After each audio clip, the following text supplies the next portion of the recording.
이제 말할 수 있다라는 프로가 있었죠.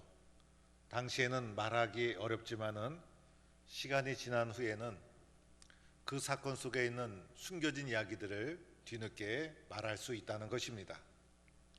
지난 2월 새벽 총진군 마지막 토요일 새벽이었습니다. 자녀들을 위한 기도회를 한다고 해서 자녀들을 많이 나오도록 했습니다. 당시 코로나 상황이어서 저는 자녀들을 위해서 기도할 때 마스크를 쓰고 손을 좀 내밀어서 거리를 유지하면서 기도해 주려고 했습니다. 그런데 그날따라 생각보다 아이들이 많이 나왔습니다. 제가 마음에 흥분이 되었는지 첫 아이를 그냥 털썩 안고 기도를 하기 시작하면서 누구는 안고 누구는 멀리서 기도할 수가 없어서 모든 아이들을 안고 밀접하게 접촉을 하면서 안수 기도를 했습니다. 새벽 기도가 끝나고 나서 보건소로부터 문자 하나가 왔습니다. 주중에 제가 확진자와 밀접 접촉이 되어서 격리 대상자이고 보건소에 와서 검사를 받아야 한다는 것입니다. 눈앞이 캄캄했습니다. 토요일 새벽에 안고 기도한 자녀들이 먼저 생각이 났습니다. 혹시 내가 양성이 나와서 자녀들에게 피해가 가면 어떻게 할까? 교회가 난리가 나겠구나. 혹시 성도들 가운데 자녀들 기도 받으러 나왔는데 그 자녀들이 양성이 나오고 나면 우리 성도들이 얼마나 나를 미워할까? 이런저런 생각 때문에 걱정이 한두 가지가 아니었습니다. 보건소로 검사를 받으러 갈 때도 마음이 얼마나 무거웠는지, 검사를 받고 나서 결과가 나오기까지 하루 종일 얼마나 긴장을 했는지, 나중에 보건소로부터 아무 지장이 없습니다, 음성입니다 라는 연락을 받았을 때 그것이 복음 중에 복음이었고 죽었다가 살아난 기분이었습니다. 우리는 세상에 살면서 두려움, 근심, 염려, 걱정 속에 살아갑니다. 교통사고 나지 않을까? 병에 걸린 것이 아닐까? 코로나 양성이 나오면 어떡하나? 시험을 앞두고 두렵고, 그리고 사업을 시작할 때도 두렵고, 두려움과 근심 가운데 인생을 살아가고 있습니다. 이 두려움의 문제, 우리 인생의 뿌리 깊은 문제입니다. 어떻게 하면 이 두려움으로부터 벗어날 수 있을까? 어떻게 하면 두려움 없는 삶을 살아갈 수 있을까? 두려움을 없애는 방법이 세상에 없는 것일까? 과학이 발달하고 의술이 발달해서 우리 속에 많은 두려움이 다 사라졌습니다. 과거에는 치료받지 못했던 병도 잘 치료받게 되었고, 그리고 좋은 약도 많이 나와 있습니다. 그럼에도 불구하고 두려움은 사라지지 않습니다. 아프가니스탄에서 내전이 일어나고 나라가 망하고 폭탄이 떨어지고 수많은 난민이 생기고 무고한 사람이 죽어갑니다. 이런 전쟁의 두려움, 우리 또한 자유롭지 못한 것입니다. 세계 곳곳에서 이상기후로 인해서 자연재해가 일어나고 예기치 않은 사건, 사고가 일어나고 이 모든 것도 우리 가운데 일어날 수 있습니다. 또한 시대가 흉흉해지면서 인간성이 파괴되고 사람이 잔인하게 되고, 그리고 이상한 사건과 사고가 일어나고, 이런 상황 속에 우리가 살아가고 있기 때문에 두려움으로부터 벗어날 수가 없다는 것입니다. 코로나가 2년 가까이 진행되면서 두려움과 염려 가운데 우리가 살아가고 있지 않습니까? 우리의 삶에 끊임없이 두려움이 우리를 덮고 있는데 이것으로부터 어떻게 벗어날 수 있을까? 오늘 3, 4편 4절 말씀에 후반부에 이러한 말씀이 나오고 있습니다. 내 모든 두려움에서 나를 건져내셨도다. 표준 세번역에는 그 모든 두려움에서 나를 건져내셨다. 두려움에서 건져냄을 받았다는 것입니다. 나를 둘러싸고 있는 수많은 두려움에서 건져냄을 받았다는 고백. 어떻게 이 두려움에서 벗어날 수 있을까? 어떻게 해서 이 사람은 이 두려움으로부터 건져냄을 받게 되었을까? 여러분, 이것을 알고 싶지 않습니까? 그것을 알고 싶다. 이것을 여러분 알고 싶지 않습니까? 놀라운 일입니다. 어떻게 이렇게 그 수많은 두려움에서 벗어날 수 있게 되었을까? 오늘 3~4편 4절의 앞부분을 보면 알 수가 있어요. 이렇게 고백합니다. 내가 여호와께 간구하매 내가 내게 응답하시고 내 모든 두려움에서 나를 건지셨도다. 다른 것이 아니었어요. 하나님께 간구하자. 하나님께서 나에게 응답해 주시고 그 모든 두려움에서 나를 건져내셨다는 것입니다. 이 짧은 구절, 4절 짧은 구절에 내가라는 말이 3차례나 나오고 있죠. 내가, 내게, 내 모든. 그래서 이 모든 사건은 내가 경험한 것이고 내가 체험한 것이고 나의 고백이라는 거예요. 그리고 또 하나 중요한 고백이 있죠. 내가 여호와께 간구하며 여호와께 간구했다는 거예요. 다른 사람에게 간구하거나 의지하지 않았다는 거예요. 여호와께 간구하고 여호와께 부르짖고 여호와 하나님을 애써 찾았더니 여호와께서 그 모든 두려움에서 나를 벗어나게 해 주셨다는 것입니다. 여러분, 내가 믿는 하나님, 내가 겪는 두려움에 관심을 가지고 있습니다. 내 모든 두려움을 물리칠 수 있도록 내가 믿는 하나님은 나를 도와주십니다. 이것이 성경적인 근거가 있죠.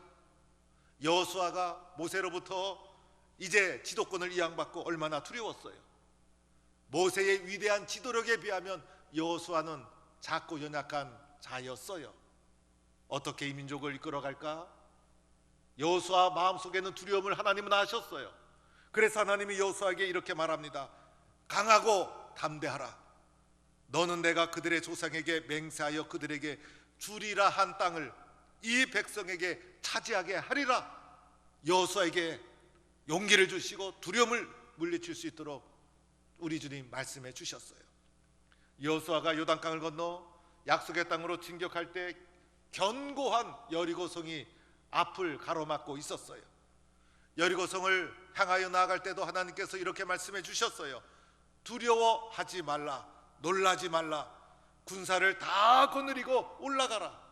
내가 그의 땅을 다 내 손에 넘겨 주었다.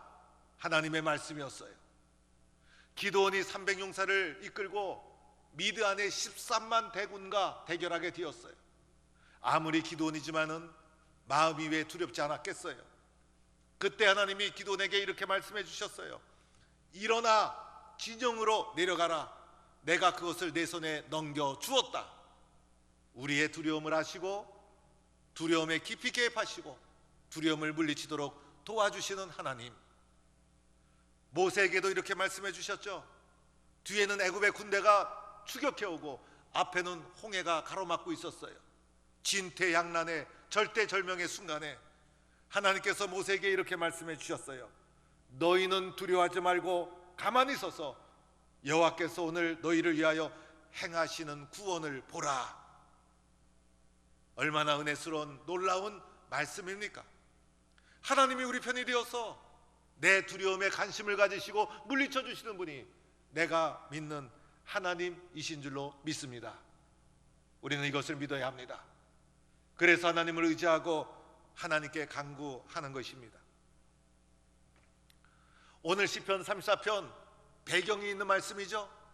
33편 우리는 4절부터 읽었지만은 맨 앞에 1절 위에 보면 가로 열고 가로 닫고 34편의 배경이 나오고 있습니다. 이렇게 말씀하고 있죠. 다윗이 아비멜렉 앞에서 미친 채 하다가 쫓겨나서 지은 시. 아비멜렉 앞에서 미친 척 하다가 쫓겨난 후에 지은 시가 시편 34편이다. 이런 배경을 가지고 있다는 것입니다. 다윗이 미친 척한 것 사무엘상 21장에 나옵니다. 사무엘상 21장에 보면 사울 왕이 다윗을 죽이기로 작정합니다. 사울은 왕이었고 권력을 가지고 군대를 가지고 있었죠. 그래서 사울을 피해서 다윗이 도망할 수밖에 없었습니다. 사울은 군사를 동원해서 다윗을 맹추격하기 시작하고 다윗은 살기 위해서 죽어라고 도망가는 도망자의 신세가 됩니다. 사울 왕의 맹렬한 추격을 따돌리고 산으로 도망가고 동굴에 숨고 이러다가 결국은 사울의 손에 잡혀 죽게 되겠구나. 그래서 다윗이 골리앗의 고향 블레셋 땅으로 도망갑니다. 얼마나 죽음의 공포가 밀려왔으면 적장의 땅으로 도망갔을까. 그러던 중에 가드라는 곳으로 도망을 갑니다. 이 가드는 블레셋 땅이었고, 그래서 블레셋식 이름으로 아비멜렉이라고 34편에 설명되어 있는 것입니다. 블레셋 땅 가드에 숨어 들어온 다윗을 가드 왕 라기스가 알아봅니다. 그리고 다윗을 죽이려고 합니다. 다윗은 너무나 두려웠어요. 그래서 사무엘상 21장에 다윗이 가드 왕 아기스를 심히 두려워하여, 다윗이 심히 두려워하여, 너무나 두려웠어요. 죽음의 공포를 느꼈다는 것입니다. 죽음의 위기에 내몰린 다윗, 빠져나갈 구멍이 없었어요. 이때 다윗이 기지를 발휘합니다. 그들 앞에서 미친 척하기 시작합니다. 대문짝을 그적거리고 침을 질질 흘리면서 수염에 침이 흘러내리도록 합니다. 말씀에는 나오지 않았지만은 눈도 한번, 눈동자도 한번 뒤집고 머리도 풀어헤치고 헛소리도 낄낄거리면서 하지 않았을까. 괴성도 지르고 누더기 옷을 입고 미친 척하기 시작합니다. 이것은 매우 위험한 행동이었죠. 어설프게 했다가는 여지없이 살아나갈 구멍이 없는 위험한 행위였습니다. 다윗이 이때 미친 척만 했을까요? 다윗이 이때 눈을 뒤집고 침을 흘리면서 낄낄거리면서 나 미쳤다 하면서 미친 척만 했을까요? 겉으로는 미친 척 했지만은 속으로는 하나님께 기도했던 것입니다. 하나님께 간구했던 것입니다. 하나님 도와주세요. 하나님 살아갈 길이 없어요. 내 생명을 보존해 주세요. 가드왕 아기스의 칼에서 나를 살려주세요.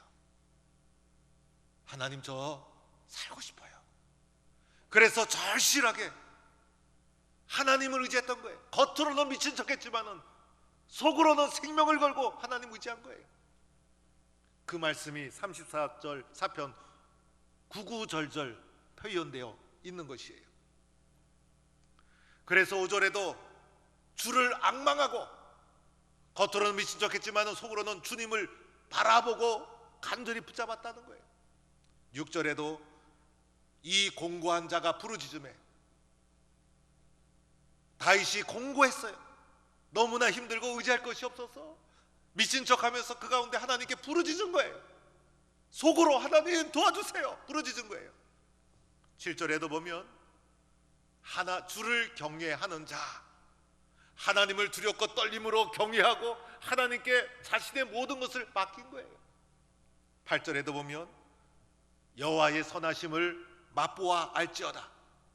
여호와의 선하심을 어떻게 맛보고 알 수 있을까? 간절히 매달리고 기도했기 때문이었죠. 9절에도 보면 여호와를 경외하라. 10절에도 보면 여호와를 찾는 자. 계속해서 다윗의 내적인 상황이 간증되고 있는 말씀이에요. 15절에도 보면 부르짖음, 17절에도 보면 부르짖음에 끊임없이 겉으로는 미친 척하지만 속으로는 하나님 의지하고 하나님 붙잡았던 것입니다. 이렇게 하나님을 부르짖은 것, 이것을 좀 더 멋있는 표현으로 하나님을 경외하라입니다. 하나님을 경외하라. 하나님을 경외하라는 것은 공경하고 두려워하라는 것입니다. 살아계심을 믿고 전능하시는 분이심을 믿고 하나님을 공경하고 하나님을 두려워하는 것, 이것이 하나님을 경외하는 거예요. 이 하나님을 경외하는 마음이 내 마음속에 살아있는가? 하나님을 경외하는 신앙이 나에게 살아있는가? 오늘 다윗이 어떠한 상황이었어요? 가드왕에게 죽음의 위험에 내몰린 세상 두려움 속에 처해 있는 상황이었어요. 그런데 그 세상 두려움 속에서 하나님을 두려워하는 자로, 하나님을 경외하는 자로 옮겨지고 있는 거예요. 세상을 두려워하는 자리에서 하나님을 두려워하는 자로 옮겨지고 있는 거예요. 세상 두려움 속에서 벌벌 떨지 않고 도리어 하나님을 두려워하면서 그분에게 부르짖고 있는 거예요. 하나님을 두려워하고 하나님을 경외한다는 것은 하나님만을 절대적으로 의지한다는 것이죠. 이렇게 세상 두려움 속에서 하나님께 부르짖어 하나님을 두려워한 자로 나아갈 때 어떤 사건이 일어납니까? 나를 둘러싸고 있던 세상의 모든 두려움을 이기게 됩니다. 세상의 모든 두려움에서 벗어나게 됩니다. 세상의 모든 두려움에서 구원을 받습니다. 그래서 오늘 말씀에도 보면 9절과 10절 부족함이 없다, 6절과 18절 구원을 받는다, 4절, 7절, 17절, 19절 건지셨다. 세상 두려움 속에서 벗어나서 하나님을 두려워하는 마음으로 부르짖을 때 건져냄을 받았다는 자기 체험의 고백이 다윗의 입술로 고백되고 있는 것을 보게 됩니다. 오늘 말씀 두려움에서 두려움으로 이렇게 설교 제목을 잡았어요. 세상 두려움에서 있던 우리가 하나님을 두려워하는 자로 나아가야 한다는 것입니다. 할렐루야. 시편의 여러 시편을 보면 이렇게 대부분이 나와 있습니다. 하나님이여 부르면서 나를 도와주세요. 하나님이여, 하나님을 찬양합니다. 그런데 시 34편은 내용이 조금은 다릅니다. 나의 체험, 나의 간증이 고백되는 것이죠. 그래서 시 33편에서는 내가 나의 자기의 고백, 자기의 선언이 하나님께 부르짖었던 다윗의 자기 고백이 고백되고 있는 거예요. 나의 고백으로만 끝나지 않죠. 나의 고백을 바탕으로 해서 다윗이 이렇게 말합니다. 나와 함께 우리 모두가 하나님을 경외하자. 나의 체험이 있기 때문에, 나의 간증이 있기 때문에 이렇게 강하게 호소할 수가 있었던 것이죠. 18절 말씀에는 이렇게도 말하죠. 여호와는 마음이 상한 자를 가까이 하시고 중심으로 통회하는 자를 구원하시는도다. 다윗이 죽음의 위기에 직면했을 때 얼마나 통회하는 심정으로 하나님께 기도했을까. 그때 구원하시는도다, 자기 체험적 고백의 선언인 것입니다. 하나님께 부르짖는 자를 하나님은 모든 두려움에서 구원해 주시고 상한 마음을 치료해 주십니다. 이런 하나님으로 믿고 의지하는 성도가 되기를 축원합니다. 지금 코로나가 4차 대유행이라고 합니다. 확진자 숫자는 1차, 2차, 3차 때보다 훨씬 많습니다. 물론 확진된 사람의 상태는 그전보다는 좀 더 양호한 것 같습니다. 코로나 상황이 2년 가까이 계속되고 있죠. 올 후반기가 이렇게 지나가면 꼬박 2년이 걸리게 되는 것입니다. 3차 유행이 끝나고 백신이 공급되기 시작하면서 6월이면 코로나가 점점 줄어들기 시작하고 이제는 코로나의 파도가 밀려오지 않겠구나. 작년에는 코로나 때문에 성경학교 잘 하질 못했는데 이번에는 제대로 할 수 있겠구나. 1차, 2차, 3차를 거치면서 약간 코로나가 수그러들 때마다 성도님들 교회 열심히 낼 수 있도록 계속해서 독려하고 신방하고 미스터 찬양대회도 하고 어떻게 하든지 교회를 이전보다 더 잘 이끌어 보려고 힘썼는데 이제 3차가 끝나면 기회가 왔구나. 8월 달부터는 성도들의 사업장 일터도 정상으로 막 회복이 되고 코로나도 잠재되고 교회도 힘을 내어서 구역도 제대로 돌리고 후반기를 열심히 해서 전도도 하고 교회를 살려야 되겠구나, 이렇게 생각을 하고 그렇게 될 줄로 믿었어요.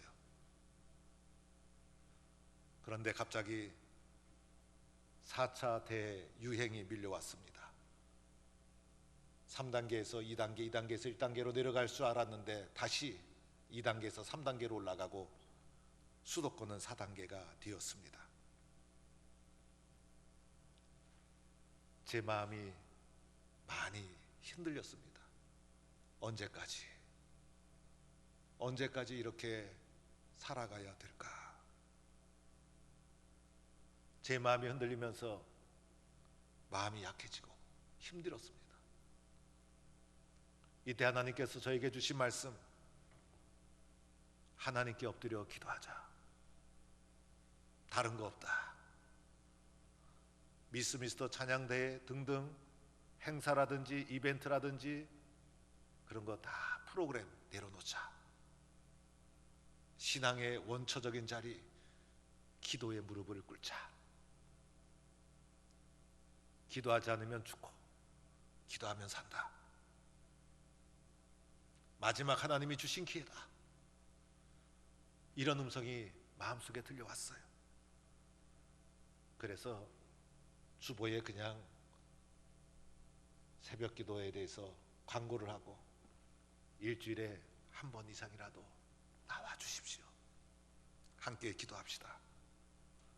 기도의 시간을 넓히고 기도에 참여하는 성도들이 많아져야 산다. 기도의 끈을 놓지 말자. 더 하나님께 강하게 의지하자. 하나님이 기도하라고 주신 위기다 라는 음성이 들려왔습니다.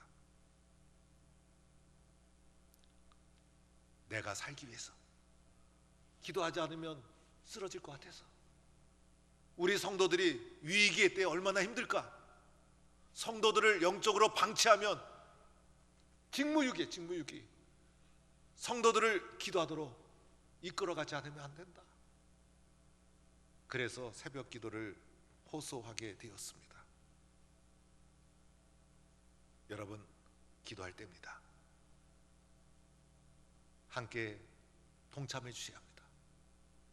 우리 동북교회는 코로나 위기의 때 세상의 두려움 속에서 거하는 사람이 아니라 하나님을 두려워하는 자로 세상의 두려움을 이겨나가고 벗어났다는 자기 체험을 우리 스스로가 만들어 가야 합니다.